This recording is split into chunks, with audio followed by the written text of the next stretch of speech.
Hi, my friends. Once upon a time in a land where rivers flowed with honey and trees grew candy floss clouds, there lived a girl named Eloise. Eloise had a heart full of sunshine and pockets full of dreams. Every day she skipped through fields of daisies, sang songs with blackbirds, and confided her secrets to the whispering willows. One sunny morning, Eloise skipped into the whispering woods. The trees swayed in the breeze, their leaves rustling tales of fairies and goblins. Sunlight dripped through the branches like golden syrup, painting dancing patterns on the mossy ground. A fat bumblebee buzzed past, its furry body dusted with pollen. The air hummed with the music of the wood, the sweet song of a hidden brook, the gentle murmur of the wind, and the cheerful chatter of the squirrels. As Eloise walked, she hummed. Her laughter echoed through the trees, chasing away any lurking shadows. Then she spotted something unusual. A tiny cottage made of pebbles and leaves, so small it looked like a bird's abandoned nest. Curiosity sparked in her eyes.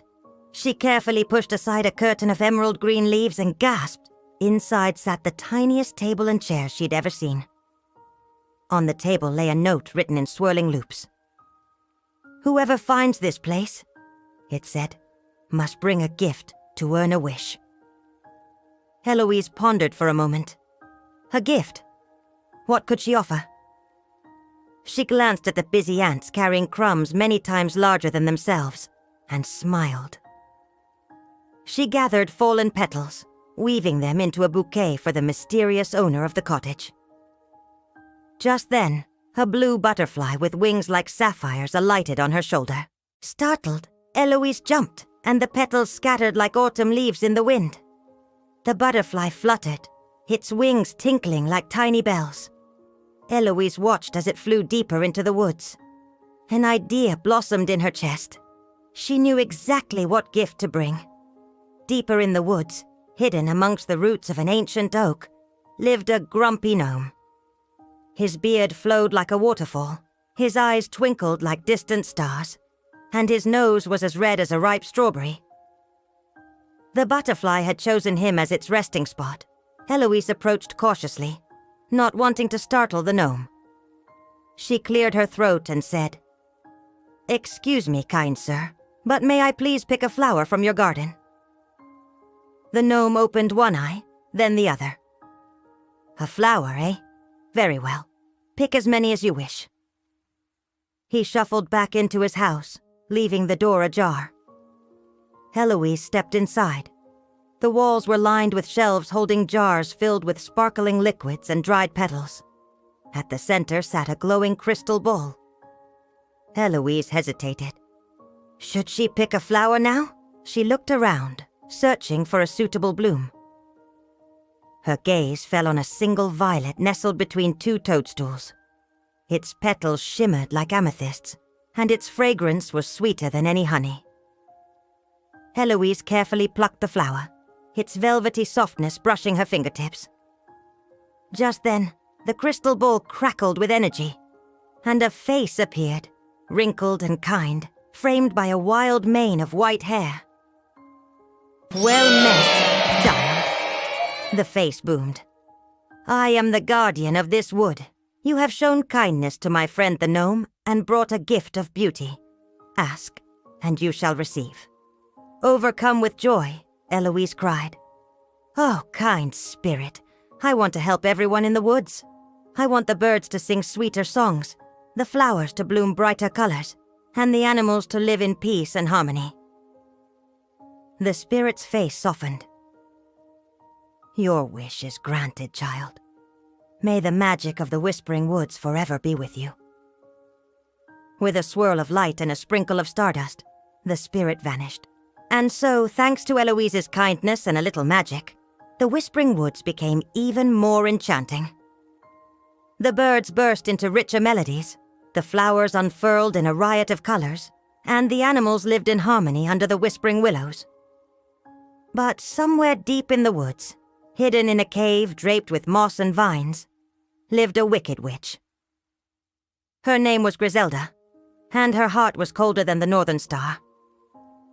She stirred a bubbling cauldron, her eyes gleaming with malevolent delight. "So the girl has been and spoiled my woods," she cackled.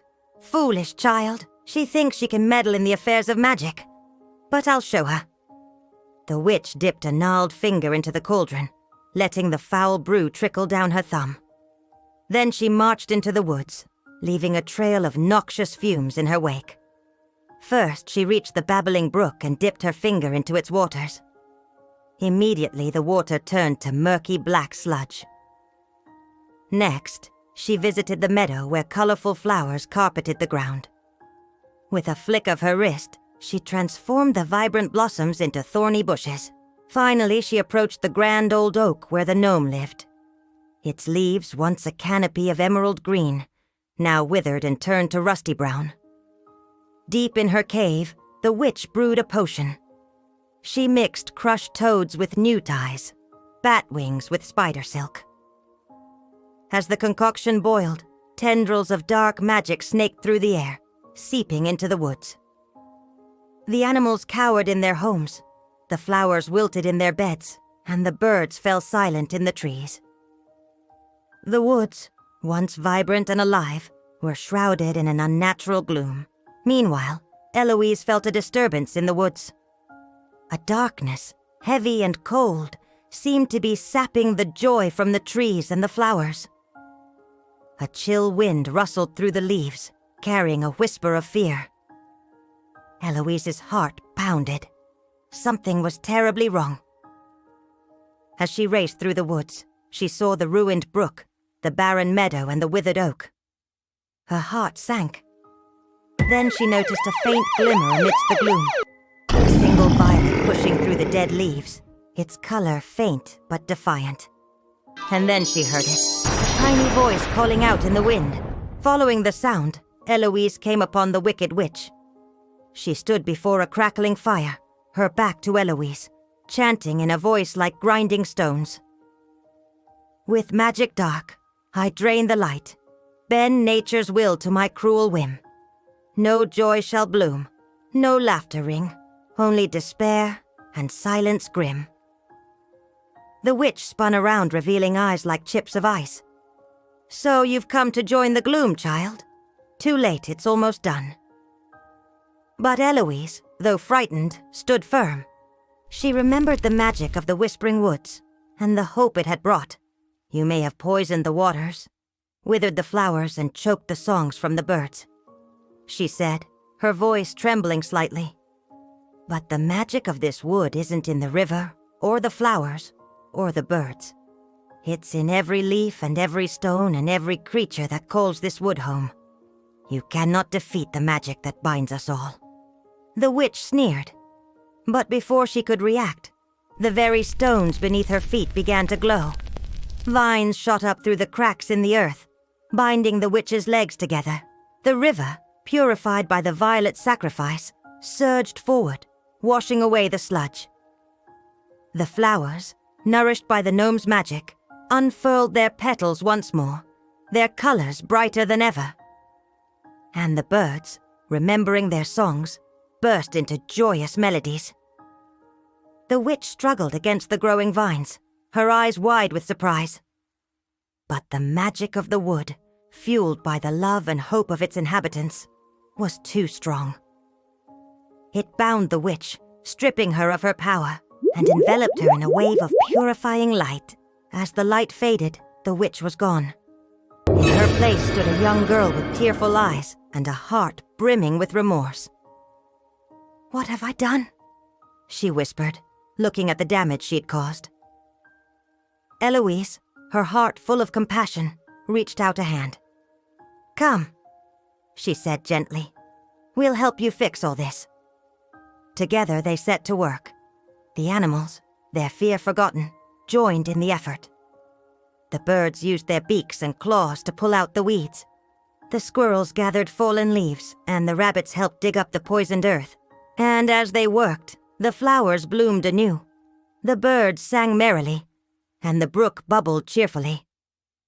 As the sun dipped below the horizon, painting the sky in hues of orange and purple, the Whispering Woods was restored. The animals, their homes and hearts mended, returned to them. The birds sang their thanks, the flowers bowed their heads, and the brook sparkled in gratitude. And so, thanks to Eloise's kindness and the help of the animals, the Whispering Woods became even more enchanting than before.